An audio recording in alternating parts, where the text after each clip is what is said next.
మేడారం జాతరకు వచ్చే భక్తులు అమ్మవారి దర్శనానికి వచ్చి కుటుంబ సమేతంగా కూడా పులకించిపోతున్నటువంటి పరిస్థితి. ఒక్కసారి భక్తులు ఎట్లాంటి ఫీల్ అవుతున్నారో చూద్దాము. ఎందుకంటే జాతర 2 రోజుల ముందే వచ్చినటువంటి నేపథ్యంలో ఎట్లా ఉందండి? ఆర్టీఓ అనేటువంటిది మేము చాలా అప్డేట్లో ఉన్నాం. స్టార్టింగ్ కాంచెల్ది నిర్మాణం కాంచెలు మొదలు పెడితే ప్రతి క్షణం అప్డేట్ ఇస్తారు. మన భక్తులకు చాలా విషయాలు తెలియజేస్తారు. స్టార్టింగ్ కాంచెలు ఈ గద్దె నిర్మాణం కాంచెలు కానుంచాలి మొత్తం ప్రచారం అయితే చాలా బాగుంది. ఈ ఆర్టీవీని చూసి కూడా ఈ మేడారంకి వచ్చినటువంటి సందర్భంలో చాలా చాలా సంతోషం.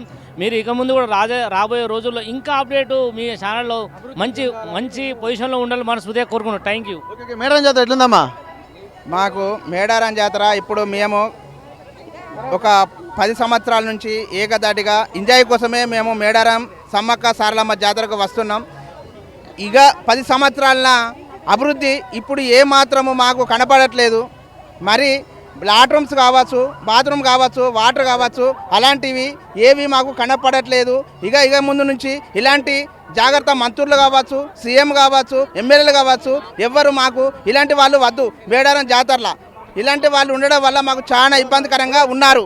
కాబట్టిగా మాకు మేడారం జాతర అంటే మేము చెన్నై నుంచి వస్తున్నాం. ఇక్కడికి 10 రోజుల జాతరకు మేము ఎంజాయ్ చేయడానికి కోసం వస్తున్నాం. కాబట్టిగా ఇలాంటి పరిపాలన మాకు వద్దు. కాబట్టిగా మాకు మిగతా 10 సంవత్సరాల నుంచి ఉన్న రాజకీయం వేరు, ఇప్పుడున్న రాజకీయం వేరు. కాబట్టిగా మాకు వసంతులు కల్పించక చాలా ఇబ్బందులతో